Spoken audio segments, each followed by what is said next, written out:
समझते हैं कि खान साहब ज़मान पार्क में सेव हैं बनी कला की निस्बत?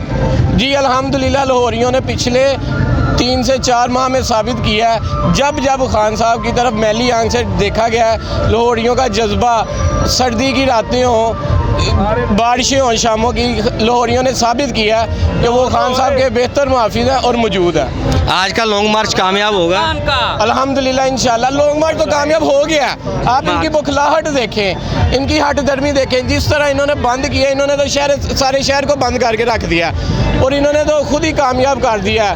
जिधर मीडिया पे पैमरा ने नया नोटिफिकेशन जारी किया है कि कोई भी मीडिया चैनल जो है वो इस लॉन्ग मार्च और इस रैली की खबर नहीं देगा, जो देगा उस पर पाबंदी लगाई जाएगी।